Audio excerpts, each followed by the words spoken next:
Olá, eu sou Cleiton Mello e este é o CompraCast, um programa para quem compra, gerencia e decide sobre o consumo de diesel nas empresas.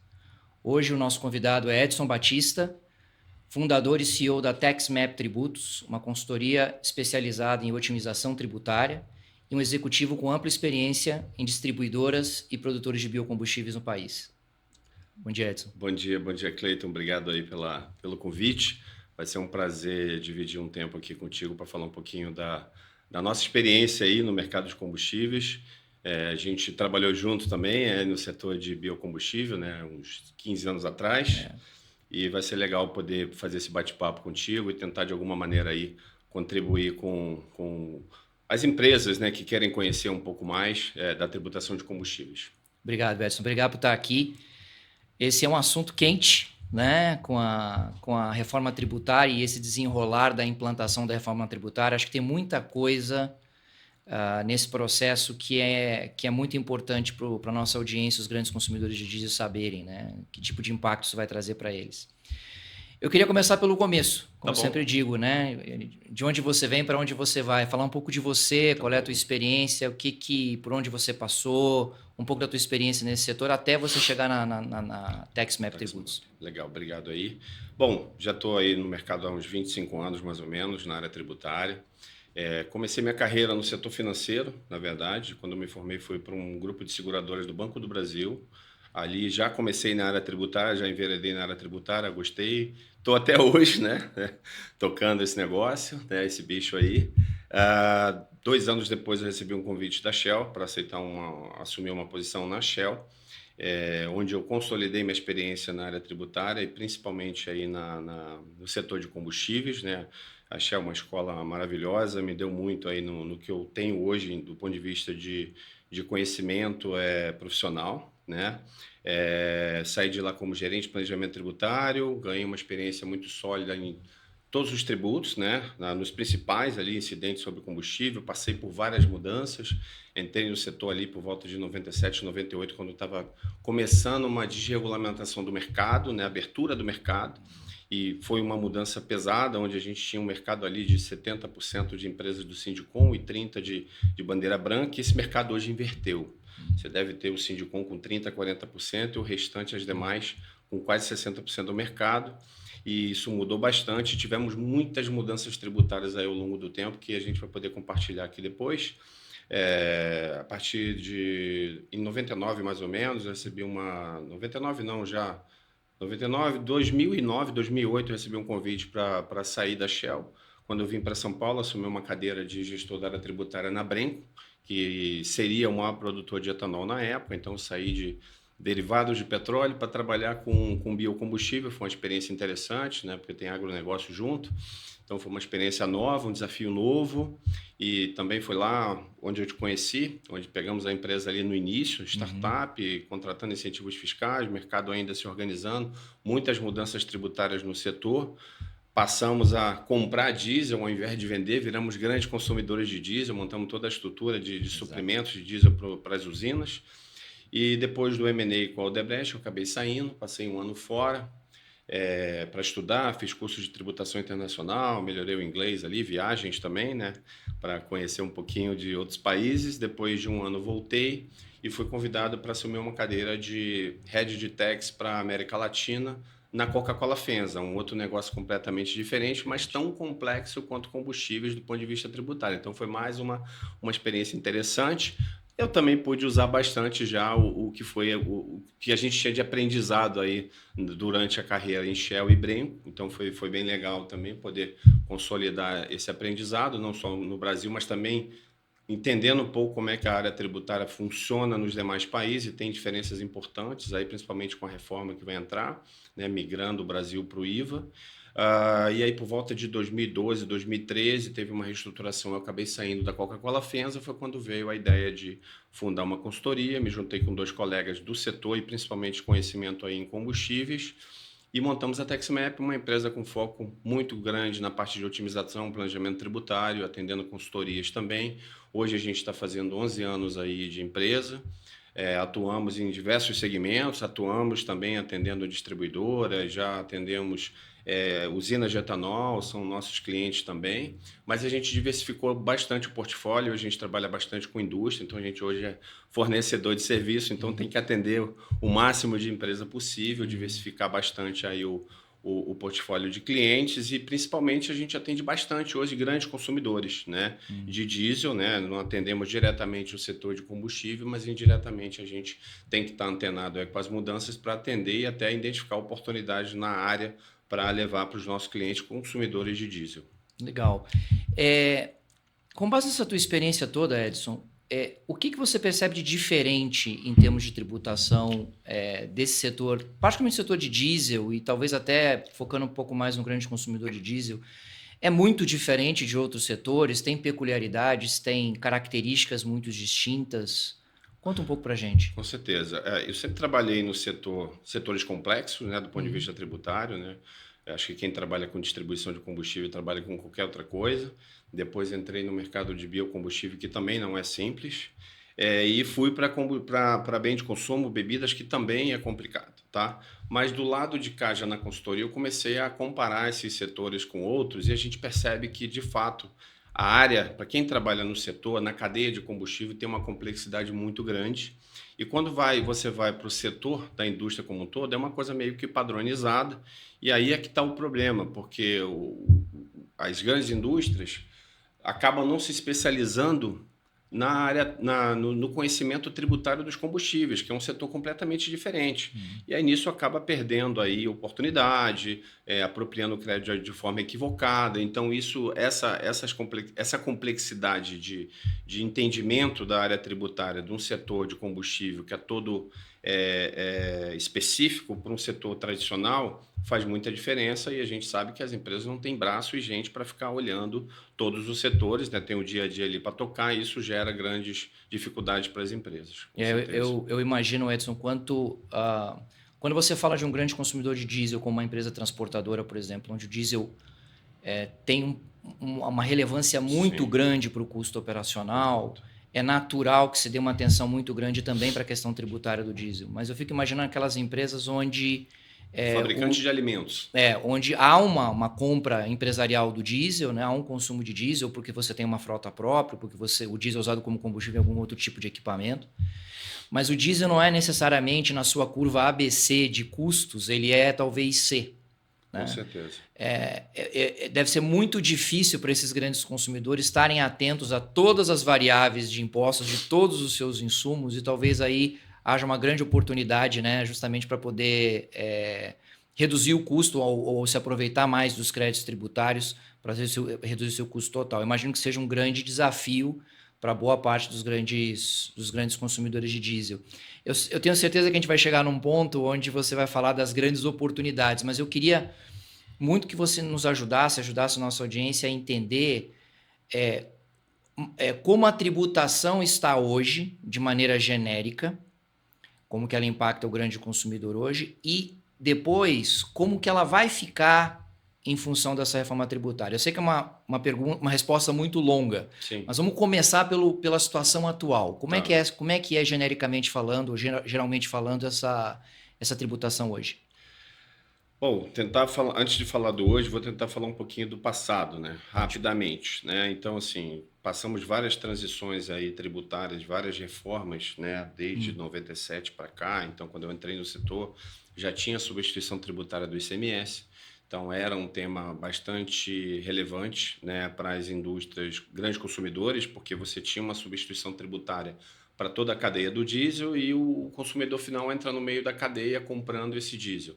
Então, ele acaba comprando um produto com a carga tributária que seria da cadeia toda do distribuidor até o consumidor e ele tem que buscar meios de ressarcimento dessa carga tributária. Esse era o grande problema que isso veio até 2023, mais ou menos. Tá? Só para o nosso ouvinte ou a nossa audiência entender. Quando você fala de substituição tributária, é porque o consumidor de diesel, quando comprava o diesel, ele não tinha um imposto destacado na nota fiscal para ele se acreditar, é isso? Então, ele tem até informação do que o imposto foi substituído Uhum. na nota fiscal, na maioria das vezes, se ele comprar de uma grande distribuidora, ela é obrigada a informar isso, só que ele não tinha previsão legal para tomar o crédito integral da carga Ok. tributária que era paga dentro daquele Ótimo. produto. Até 2008, mais ou menos, se eu não me engano, tinha um regime, por exemplo, falando de São Paulo, cada estado é um país, né? Uhum. Então, quando a gente fala de São Paulo, existe uma regra de ressarcimento até 2008 em São Paulo. Se eu não me engano, o governador Serra mudou isso e acabou com essa regra de ressarcimento.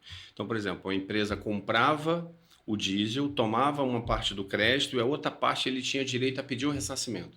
Quando você tem a substituição tributária, você tem uma parcela do imposto próprio, é uma questão muito técnica, mas não tem como ser diferente, e tem a parcela da substituição tributária. O próprio é daquele cara que fabrica e assume aquele imposto, e a substituição tributária é da cadeia subsequente. Ok. Então, quando você compra, tem os dois tributos ali naquela carga tributária. Então, você tinha direito de tomar o crédito, sei lá, de 12%, e a subvenção tributária você tinha direito a pedir um ressarcimento. Uhum. Era um processo que demorava um pouco, mas o Estado te ressarcia ou te dava direito de aproveitamento do crédito.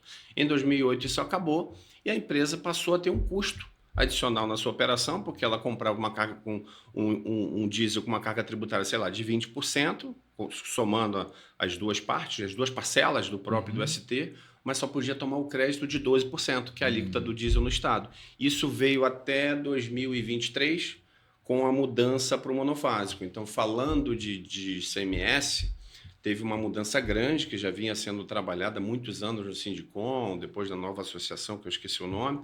Na época de Shell, trabalhei também nesse grupo discutindo essas questões, né?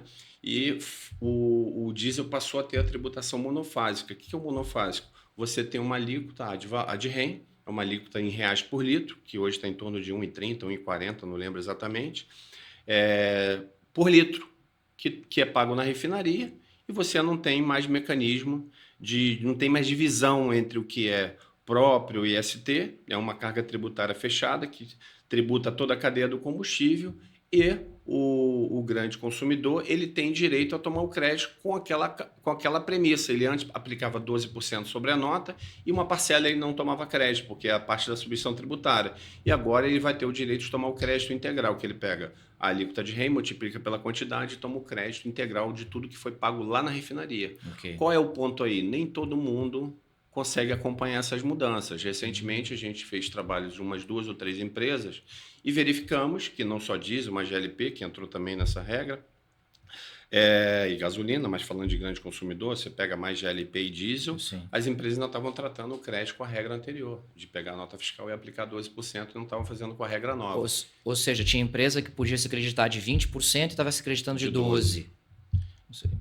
E deve ter um monte aí, por quê? Por conta da complexidade, da especificidade da tributação dos combustíveis que não está no dia a dia do grande consumidor. Como você falou, o diesel está lá numa linha de prioridade ali, de representatividade dos custos ali de terceiro nível, e é um valor relevante, mas não leva a empresa a buscar especialistas para fazer isso. Aí, quando contrata uma consultoria, vai lá fazer uma revisão, fazer um levantamento de crédito, que é um trabalho que a gente faz bastante, a gente acaba identificando essas oportunidades. Uma tremenda oportunidade, então, para os grandes consumidores aí, particularmente aqueles mais desatentos, né, ou que não dispõem de recursos, obviamente, para ficar acompanhando cada mudança, né? Eu acho que é um desafio até para os próprios especialistas como você acompanhar todas as mudanças. Estou torcendo para a reforma tributária trazer simplicidade aí para todo mundo. Para a gente, inclusive, só complementando, eu falei muito do ICMS, o PIS e COFINS também sofreu grandes transformações. Tá? O PIS e COFINS, no passado, ele tinha uma regra de substituição tributária, que o consumidor final tinha uma parcela do imposto que ele tinha direito de tomar o crédito, estava lá na nota fiscal. Como distribuidor, a gente informava qual era a parcela que ele tinha direito de tomar o crédito.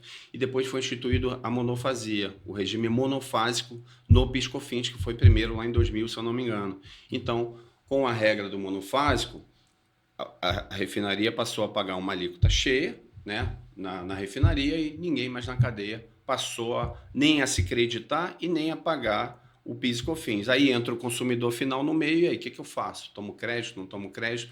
Outra celeuma também, que a gente identifica também no segmento, quando a gente vai no consumidor final. O consumidor final, às vezes, não sabe nem o que é monofásico, porque não tem nada a ver com o setor deles. Então, entende, monofásico já aconteceu, não tem o direito a crédito.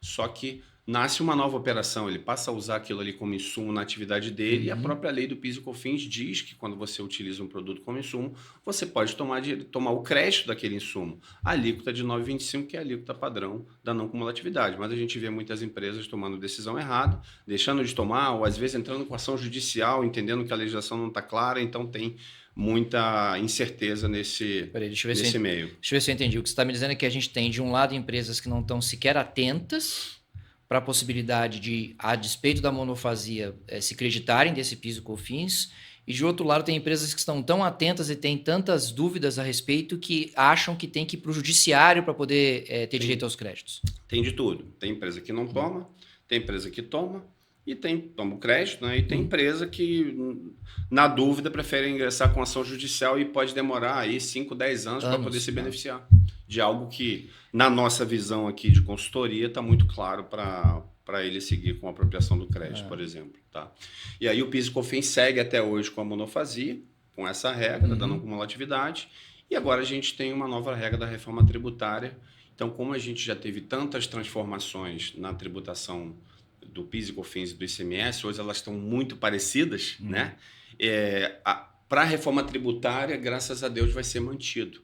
Então, o diesel, a gasolina e o nafta também foi incluso agora num ajuste recente, vão se manter na monofasia, apesar do novo regime de não cumulatividade plena, né, de débito e crédito da CBS e do IBS. Elas vai incidir na refinaria por uma alíquota cheia, padrão, uma alíquota monofásica, como acontece hoje, só vai mudar o nome dos tributos, né? Depois a gente pode falar um pouco aí da reforma. E aí só tem uma dúvida em relação a como vai ser a tomada desse crédito, porque na regra nova, você toma crédito de tudo que tem um destaque na nota fiscal. Então, quando você compra uma nota fiscal da distribuidora, ela não destaca imposto, ela só dá informação que o produto já teve submissão tributária e não vai ter o imposto destacado. Como é que ele toma o crédito? Na reforma tem um mecanismo de crédito presumido que ele vai ser aplicado em alguns setores, parece que já está definido que o setor de produtores rurais e tal, quem compra produtos agropecuários já vai poder tomar um crédito presumido, e a tendência é que os combustíveis também entrem nessa regra. Bom, o diesel é um deles, né, para vários produtores rurais. Com certeza. Então, quem comprar um produto, por exemplo, no regime monofásico, a tendência é que o fisco permita o governo regulamente uma modalidade de crédito presumido, porque senão você não tem não cumulatividade. Porque quando você vende um produto, você tributa e compra um insumo, você não toma crédito, mas aquele produto, quando ele não é tributado, por exemplo, contratou um serviço de uma pessoa física, você não tem direito a crédito. Natural. Porque não tem a tributação. Vai contratar de um cara do Simples Nacional que não está optante pelo IVA, você não vai tomar o crédito, mas você vai comprar um combustível que você tem já uma regulamentação para que esse produto seja tributado, o governo vai ter que criar um mecanismo para que você tome um crédito presumido para abater dos seus débitos. Isso ainda não está claro, definido, mas o mecanismo já está lá, mas não foi ainda regulamentado especificamente para os combustíveis em relação à tomada de crédito quando você compra eles para utilizar como insumo na produção. Tá? O que você está trazendo para a gente é muito importante, Edson, porque eu acho que é um ponto de atenção muito grande para o grande comprador de diesel, o grande consumidor de diesel. Ou seja, já há, pelo que você está dizendo para a gente, já há uma previsão, isso já está dentro da reforma tributária, de que, especificamente no caso do diesel, a monofasia vai permanecer, ou seja, você tem um sistema de valor... Tributação concentrada. Uma tributação concentrada em reais por litro pré-determinados, a gente não está falando de uma alíquota percentual.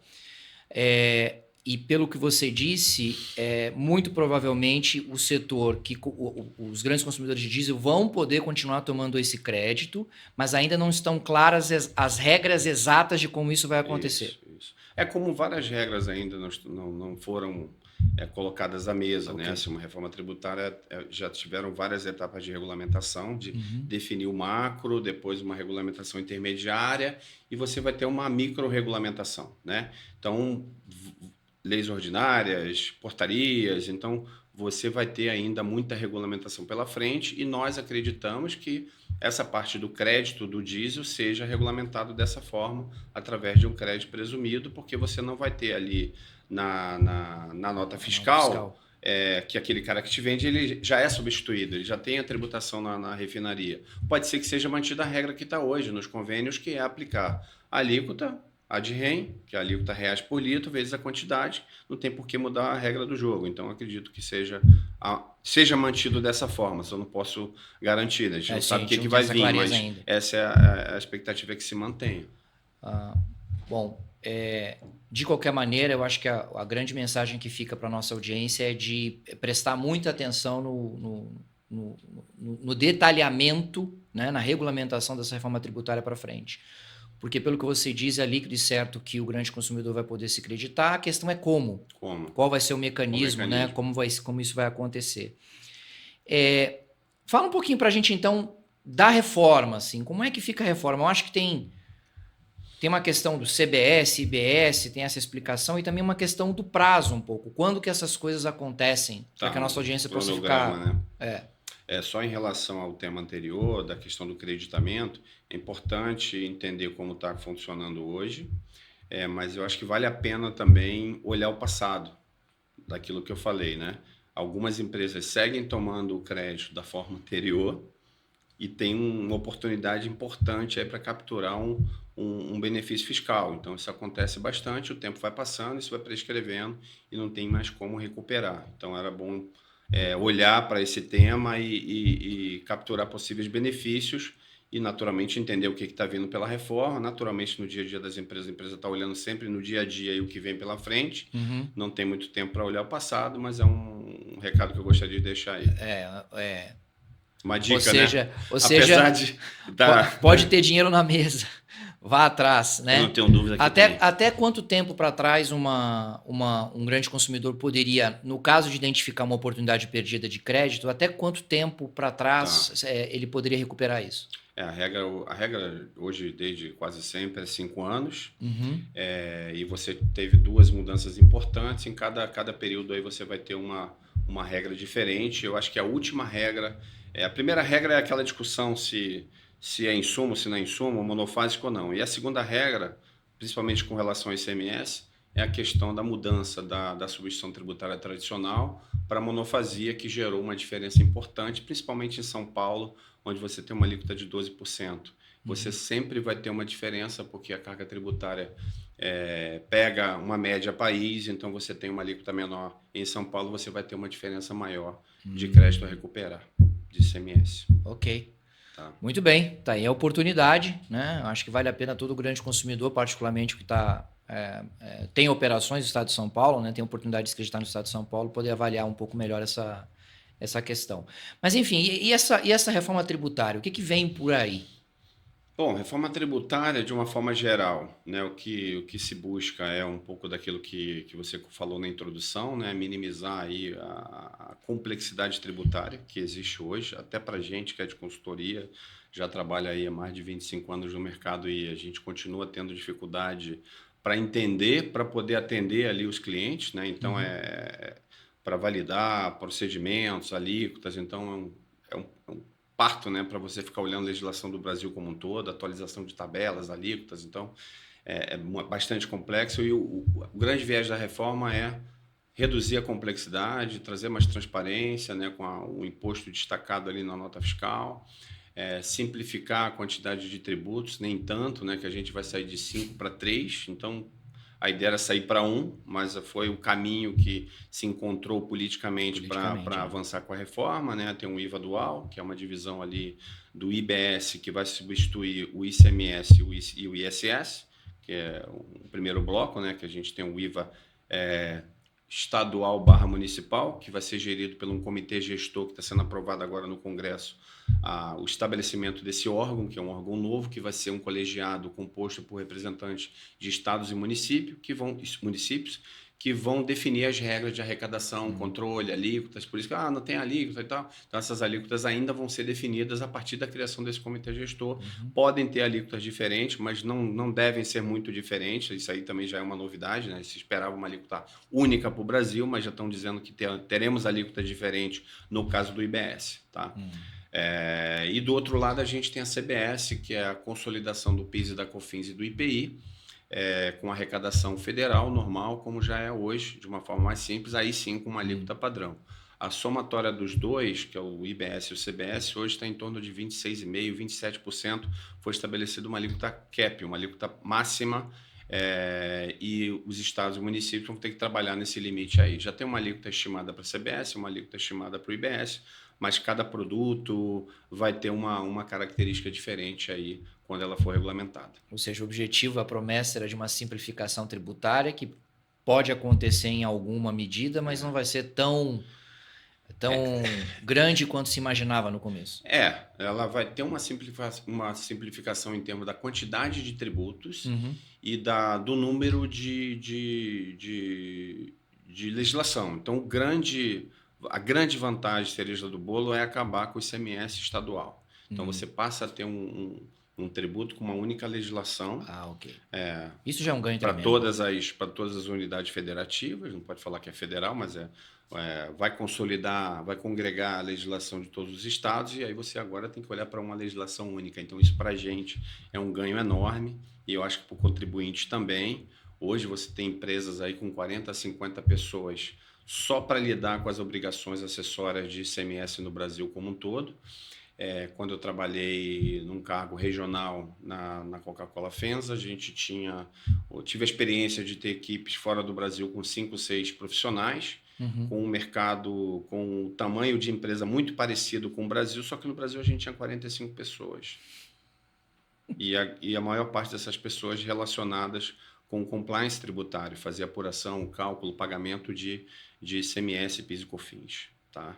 Então, essa mudança deve trazer uma redução importante no quadro de profissionais da área tributária, que naturalmente vão trabalhar em outras áreas, né? E a empresa vai poder ter mais tempo para trabalhar com estratégico, né? Parar de ficar gastando 80% do tempo, 1.200 horas por mês, 2.000 horas por mês, segundo várias pesquisas aí, fazendo o dia a dia da área tributária. Então, isso eu vejo como um avanço enorme aí em relação à reforma tributária.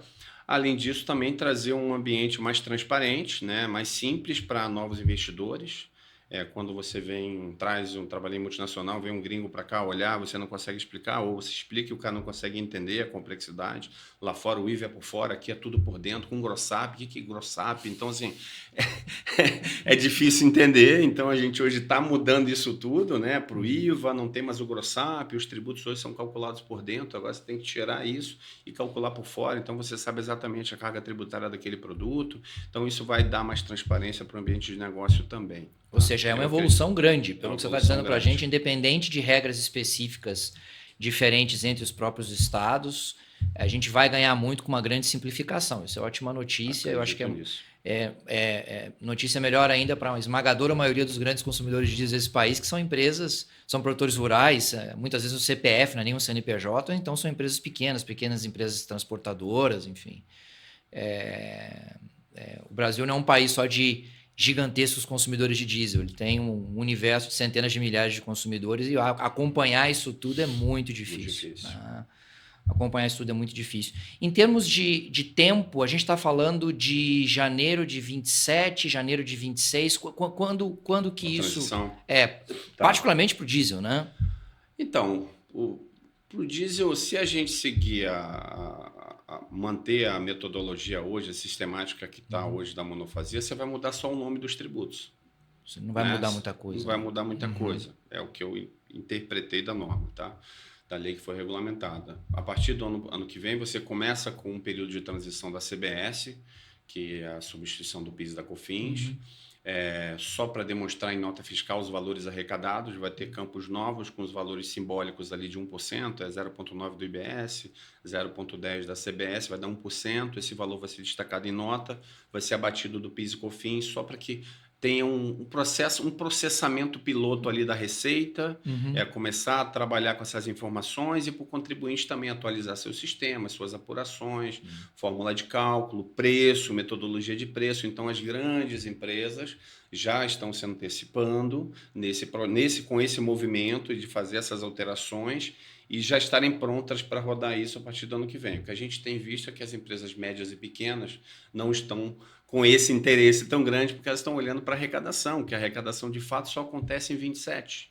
Então está tendo aí um erro de avaliação na nossa visão de deixar isso muito para frente para as empresas médias e pequenas. Naturalmente a gente entende que as empresas têm pouca gente para lidar com isso, não tem grana para investir, recurso para investir numa consultoria para fazer uma avaliação, então tem toda essa dificuldade e no final do dia essas empresas vão ter muita dificuldade de se adaptar de uma forma rápida lá no final de 26, tá? Porque em 1º de 27 acaba o PIS e COFINS e começa a vigência da CBS. Tá. O que você está dizendo, então, acho que é um outro alerta importante para o grande consumidor, né, de diesel. Apesar de a implantação, vamos dizer assim, completa acontecer a partir de janeiro de 27, a partir de janeiro de 26 nós já temos algumas mudanças operacionais que vão precisar ser observadas. Ok, acho que eu acho que esse é um alerta importante para quem está nos ouvindo aí. Eu acho que é uma contribuição muito importante que você traz. Toda vez que a gente fala em impostos no mercado de combustíveis, Edson, sempre há uma preocupação com, vamos dizer assim, soluções mais não ortodoxas e criativas, né? Que afetam, inclusive, o balanço de competitividade de certos agentes no mercado, né? Eu não queria entrar muito no mérito de que tipo de malabarismos tributários as empresas podem fazer. Eu queria mais entrar no mérito de o quanto que essa reforma pode ajudar nessa simplificação a colocar todo mundo mais ou menos no mesmo patamar de competitividade. E sempre com o olhar do grande consumidor, quer dizer, a distribuidora tem uma questão que é muito importante, né? O quanto que os seus concorrentes estão arrecadando imposto da maneira correta ou não, e quanto, ao não fazerem isso, cria uma assimetria competitiva, vamos chamar dessa maneira, mas principalmente do ponto de vista do grande consumidor de diesel, muda muito isso? Melhora essa questão ou não? Olha, eu acho que sim. Como eu te falei, já vem acontecendo uma reforma nos combustíveis, né? Os combustíveis, diferente de uma coisa importante na reforma também, um ponto que eu lembrei agora, que é a questão da arrecadação no destino, né? Então, desde a Constituição ali do ICMS, né? Da Lei Complementar 87, na Constituição Federal, o ICMS ele é arrecadado para o estado de origem, do estado produtor, exceto energia elétrica e derivado de petróleo. Então, desde 87 para cá, né, quando eu comecei a me entender por gente e conhecer aí de tributação, a partir dos anos 90 ali, a tributação dos combustíveis sempre foi no destino. Então, e foi criado, instituído um modelo de arrecadação bastante complexo, um sistema chamado Skank, né, que faz a destinação do tributo para onde ele é destinado através das distribuidoras, que é um sistema que opera ali a refinaria e as distribuidoras para garantir a destinação da arrecadação para o estado de consumo. Então, isso já é maduro, né, para fins de ICMS. Então, quando você fala de tributação de combustível, é um sistema que já funciona. Só que hoje, tudo que não é combustível vai passar a ser para o destino. Então, é o que esse comitê gestor vai ter que organizar, montar mecanismos de repasse, transferência de arrecadação para estados diferentes, né, com mecanismos que já têm aí o aprendizado dos combustíveis. Então, eu entendo que os combustíveis já estão bastante maduros, com uma forma já, do ponto de vista de PIS e COFINS, bem consolidada, e do ponto de vista de ICMS, com a última mudança da monofasia, também essas diferenças foram eliminadas, né? Porque você passou a ter uma alíquota, que é a média que você utiliza ali, a alíquota média, baseado antes era o PMPF, então você passou a ter uma alíquota ad rem, que é uma alíquota em reais por litro, para ser utilizada no país. Então você não tem mais diferença de carga tributária. Não tem por que ter diferença de carga tributária. Então, eu diria que a reforma, se mudar, vai piorar. Eu entendo que hoje está organizado, Fantástico. manter a metodologia de creditamento que já existe hoje, que é de reais por litro, você não ter nenhum tipo de cumulatividade, porque o consumidor final vai estar tomando o crédito integral da carga tributária que foi paga na refinaria, que é a forma mais justa de compensar, né, o imposto pago, né, no insumo, no caso do diesel. Então, eu entendo que a reforma tributária não deve trazer grandes mudanças, pelo que a gente está vendo, muito pelo contrário, já está previsto na reforma a manutenção desses combustíveis, principalmente o diesel, na monofasia, e a única coisa que eu não vi ainda de regulamentação é a forma de apropriação do crédito, que deve acontecer, porque é um produto tributado, o sistema já funciona dessa forma, então não tem por que mudar. Provavelmente, se a nossa audiência tivesse que levar uma informação importante da nossa conversa hoje, é essa questão da apropriação dos créditos, né? Primeiro, do que ficou para trás, pelo que você falou para a gente agora há pouco, ou seja, há uma oportunidade em alguns casos, talvez em muitos casos, entre os nossos grandes consumidores de diesel, de recuperar uma parte desses créditos, pelo menos nos últimos 5 anos, e também esse ponto de atenção que é como que esses créditos vão ser apurados, vão ser aproveitados pós-reforma tributária. Acho que essa é a mensagem talvez mais importante aqui hoje, né? Sim, acredito que sim, olhando para o consumidor final. E de uma forma geral, a gente deve trazer, a reforma vai trazer alguns benefícios interessantes. Falando do setor de combustível, hoje tem grande problema de acúmulo de saldos credores, né? Problema crônico do setor. Tinha na época que eu trabalhava na distribuidora, hoje continua tendo. Hoje eu presto serviço para as empresas para tentar escoar o crédito, montar mecanismo logístico para consumir esse crédito, né? Ou passar o PIRES nos estados, pedir autorização para transferir, comprar equipamentos, então isso continua. E com a reforma tributária você tende a não gerar novos créditos. Como você vai trabalhar com alíquotas padrão na origem, no destino, então você vai diminuir esse desequilíbrio, então dificilmente você vai gerar saldos credores, exceto no caso de exportadores, industriais e exportadores, que vai continuar sofrendo com o acúmulo de saldo credor, não tem como mudar isso. Mas as empresas que operam aqui dentro do país, não só que operam no setor de combustíveis, mas as empresas como um todo vai ter uma tendência de não gerar mais novos saldos, né? Porque as alíquotas são diferentes. Hoje você compra com 12, vende com 18, compra com 18, vende com 12, importa com 4 e não paga nada, ou às vezes paga 18 na importação, o produto importado você tem que sair com ele a 4, então você naturalmente acumula aqui a diferença de 14, tem que buscar ressarcimento, o fisco te paga quando ele quer. Além da dificuldade de você fazer o processamento do pedido do ressarcimento e tudo mais, você ainda tem que administrar o timing aí do governo analisar e te permitir o ressarcimento. Mas olhando para consumidores finais, que na verdade eles vão sofrer ou vão ter os impactos da operação dele natural da reforma tributária, que pode ser benéfica ou não, né? Cada empresa vai ter uma avaliação individual. No tocante aos combustíveis, essa questão do crédito sempre foi um tema relevante e de grande dificuldade para as empresas, né, que acabam não se especializando e dificilmente vão, né? Imagina um consumidor final, ele tem que entender do negócio dele, senão ele compra diesel, tem que conhecer combustível, vai ter que conhecer a tributação de embalagem, vai ter que conhecer a tributação de produto agropecuário, então é bem complicado. É muito difícil. Tá? Mas eu acho que a atenção do crédito é o ponto mais relevante. Se para operar no Brasil você continuar precisando ser ser PhD em questões tributárias, o objetivo da reforma que foi tão aguardada, tão desejada durante tanto tempo, acaba sendo subvertido. Sim.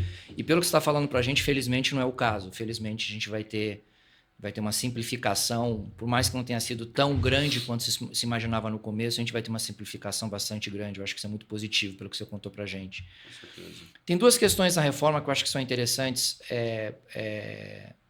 que eu gostaria muito que você dividisse um pouco. A gente conversou um pouco antes, eu fiquei muito curioso para entender um pouco melhor. Primeiro, essa questão do tal do split payment. Tá.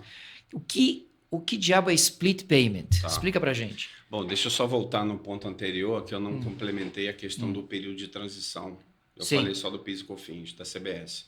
Então, a CBS entra oficialmente em 27, acaba o PIS e COFINS, tá? E acaba o IPI também. Depois eu vou falar do IPI. A partir de 28, você começa a transição do ICMS.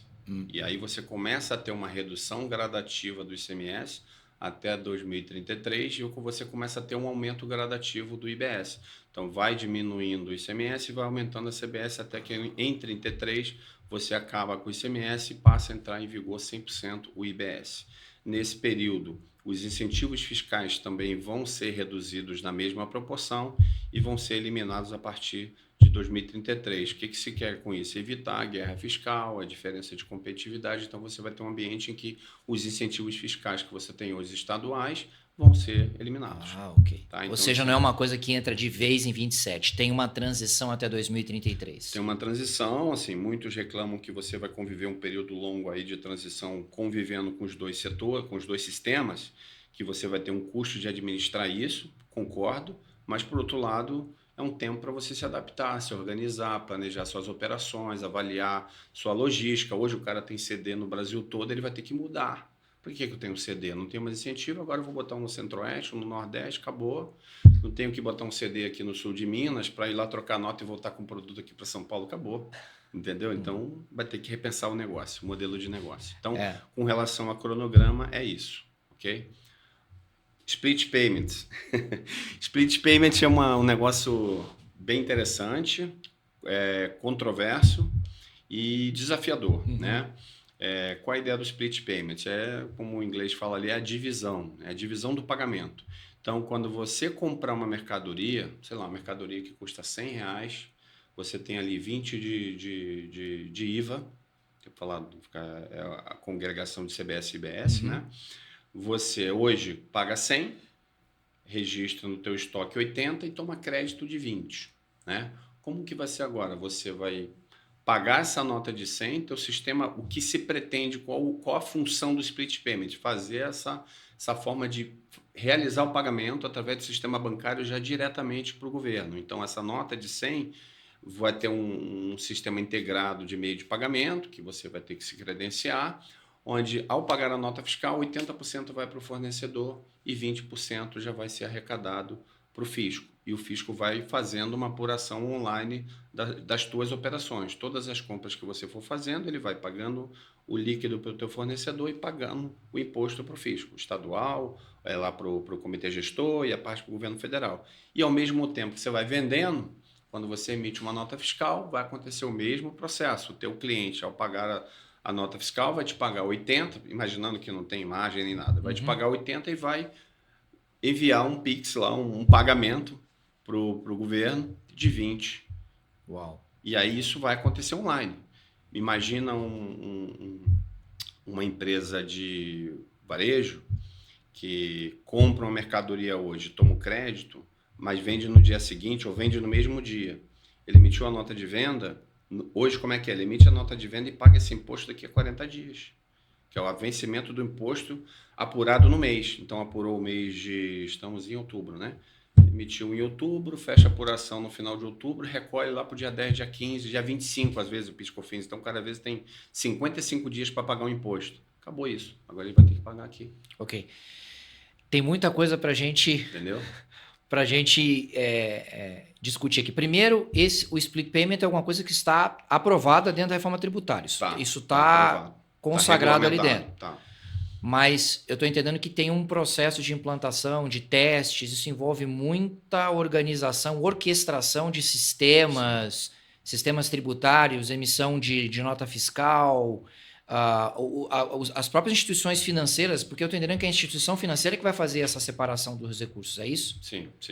Está sendo feito um projeto piloto do SERPRO com a Receita Federal, o Banco Central, para desenvolver essa infraestrutura que é muito pesada. Então, assim, tem uma desconfiança que ela não entra em vigor imediatamente. E se entrar, vai entrar parcial para alguns setores, principalmente o setor de B2B ali, das grandes empresas que já estão bancarizadas, né, já usam sistemas e já estão mais integradas com o sistema bancário como um todo. Então, a tendência é começar por esse setor para depois entrar nas médias e empresas pequenas e no mercado de profissionais liberais. Então, para pegar todo mundo, vai ser para pegar no sentido de implementar para toda a cadeia, vai demorar bastante. E ainda tem dúvida se em 27 a gente já teria uma primeira onda de implementação. Um teste ainda. Né? E esse sistema ele tem alguns níveis. Você tem um mais simples, um intermediário e tem um mais avançado, que faz a compensação automática. Se você já tiver pago o tributo ali, saldo credor, ele já não debita, te paga a nota cheia. Entendi. E se o menos sofisticado, ele vai arrecadar sempre, e aí no final do mês vai ter que se fazer uma apuração e você pode ter saldo credor ou devedor. Se tiver devedor, você vai receber uma guia para pagar. Se tiver credor, ele tem um prazo lá estabelecido na norma para te ressarcir. Tá? Então, a ideia é fazer uma arrecadação integrada, online, e ter uma forma de ressarcimento mais rápida do que existe hoje. Tá? Ok. É que, por mais que isso leve de 5 a 10 anos para ser implantado, eu acho que tem algumas consequências para os nossos ouvintes, para os grandes consumidores de diesel.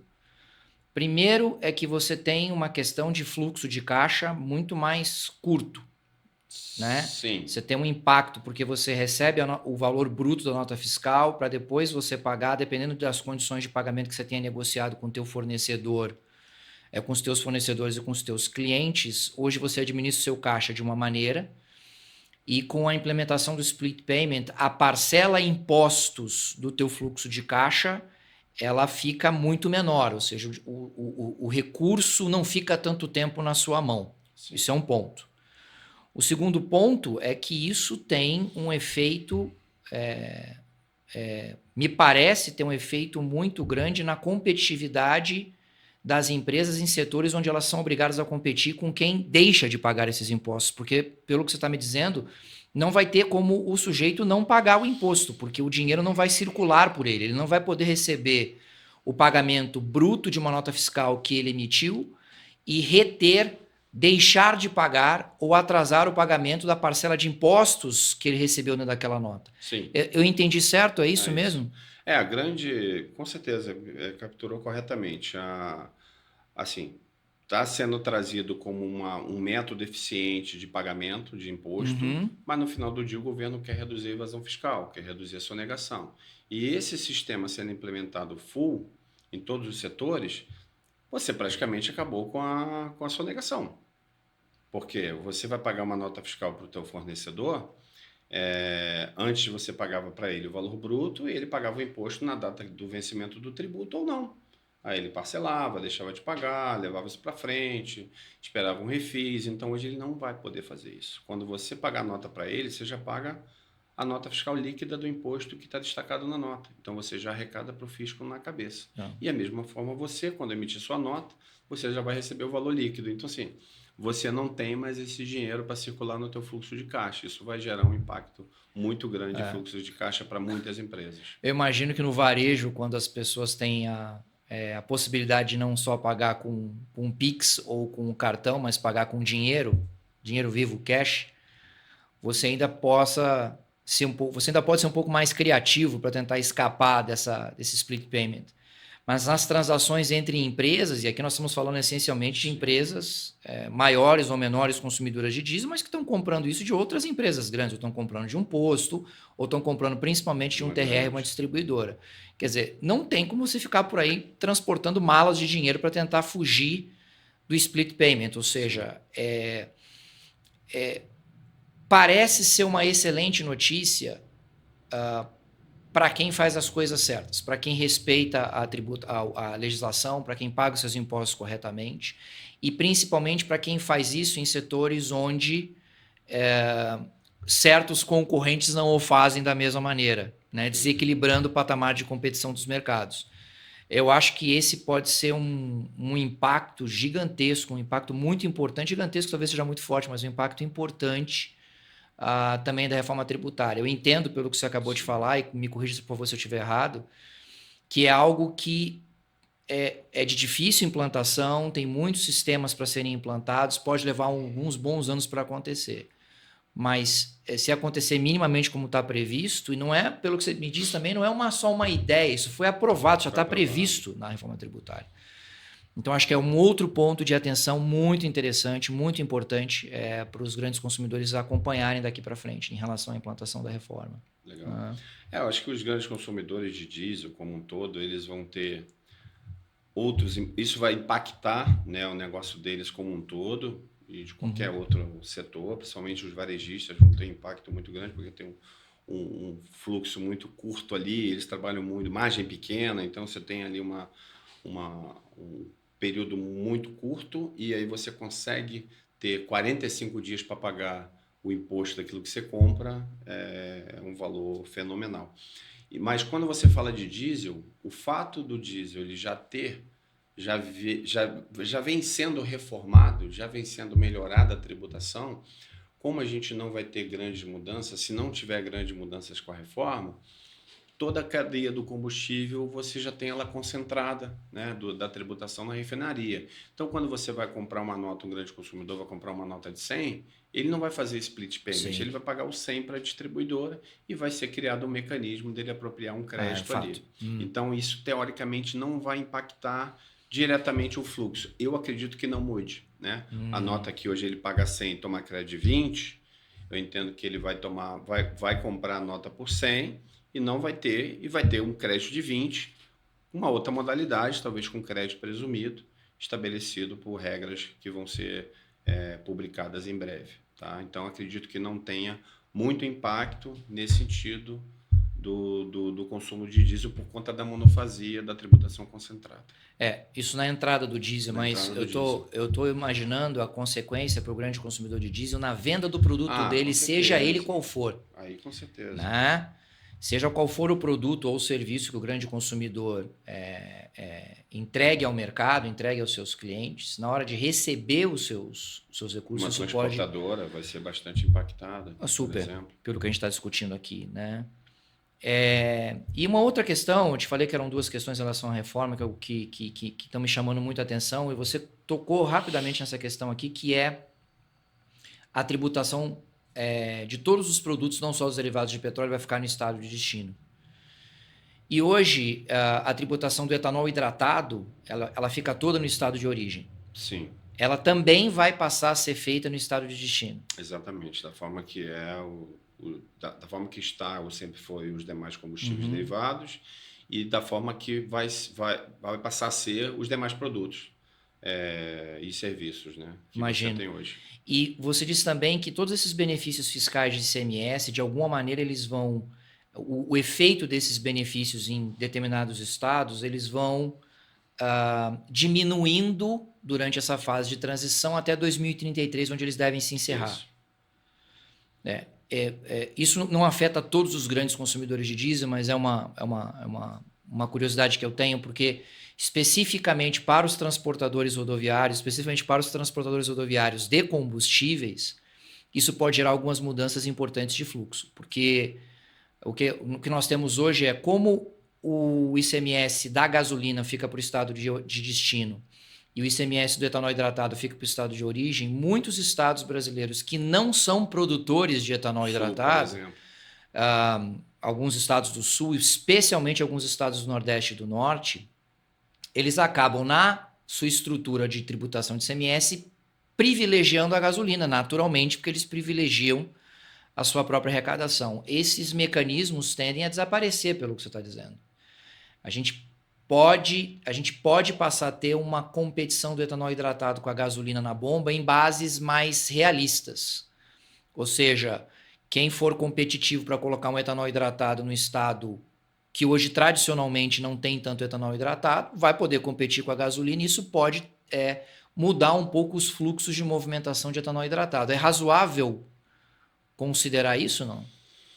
Eu ainda não parei para analisar esse movimento, como que isso vai se dar, né? A gente está olhando muito para a questão do fluxo do tributo, né? Sim. Então, assim, hoje você produz o etanol em Goiás, a tributação vai para Goiás e o produto, apesar dele ser vendido para São Paulo, a carga tributária fica em Goiás, é devido no estado de Goiás.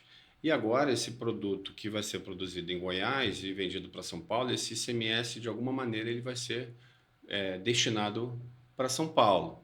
Eu não consegui enxergar, você vai ter um movimento de redistribuição do tributo arrecadado, isso é fato, e para isso foram criados fundos de compensação, que vai, de alguma maneira, tentar equilibrar as perdas e ganhos aí que vai acontecer nos estados. Não Então, só para combustíveis, né? Isso é uma é para estrutura para tudo, por tudo. conta da reforma tributária, tá? Uhum. Então, vai ter aí uns 20 anos aí de duração, o governo vai aportar alguns bilhões aí, que esse valor vai servir para equilibrar. Você pega, por exemplo, um estado que criou vários incentivos fiscais, você pega Mato Grosso do Sul ali, e Goiás também, que levou muita gente para lá, e você acaba com esse incentivo fiscal, e aquilo que é produzido lá passa a ser arrecadado no No outro estágio de estado. destino. Então, assim, vai ter um desequilíbrio grande. Esses estados já estão vendo de que forma que eles vão subsidiar esses produtores que estão lá, porque muitas usinas foram, a gente trabalhou aí no setor e você via esse movimento de ir Nós para dois. aquela região. E era a grande cereja do bolo o incentivo fiscal, a redução enorme do ICMS que você tinha lá, a produzir uma série de incentivos fiscais locais, que eles perdendo a eficácia, você não tem mais apelo tributário, benefício fiscal para estar lá. E aí, o que o Estado vai fazer para te manter operando lá? Porque você tem todo um custo de operação, Sim. levar mão de obra, frete para trazer o produto. Então, a economia, de alguma maneira, ela vai se transformar bastante com a reforma tributária, com essa mudança da arrecadação do destino. Não Isso é só uma no etanol expectativa. hidratado, né, Edson, pelo que você está dizendo. É que eu entendo que vai haver algum tipo de sistema de compensação para os estados, é o que você falou, é um sistema que vai ter que compensar essas distorções. Aliás, esse era um dos grandes desafios a serem superados dentro da discussão política da reforma tributária, claramente, né? Sim.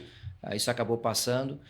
Mas essa questão do etanol hidratado ser tributado no destino e ser tributado em condições equivalentes em todos os estados, como hoje é tributado o diesel, né? Você deu uma explicação muito boa para a gente como já está e como permanecerá depois da reforma, né?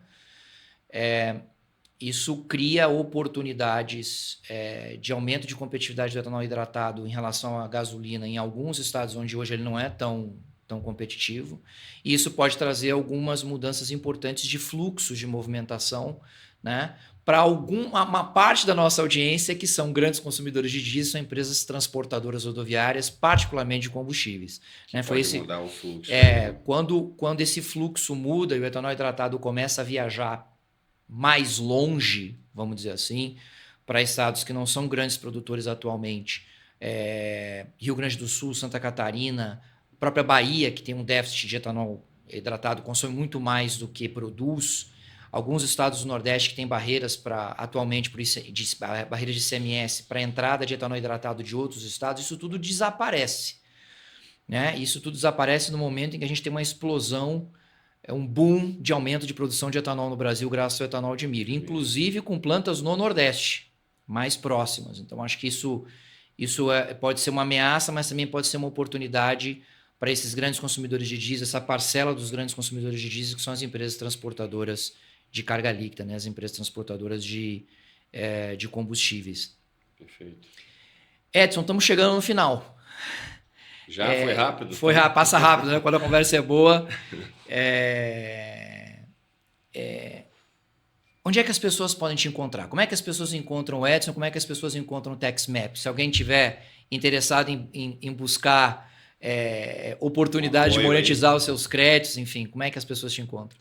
Bom, a gente está em todas as redes sociais, né? A gente tem um site, taxmaptributos.com.br, LinkedIn, Instagram, YouTube, temos canal. No Uber, se quiser passar lá para tomar um café, pode colocar TaxMap no Uber, que vai te levar lá na Rua Gomes de Carvalho 1069, onde a gente está estabelecido aí há mais de 10 anos.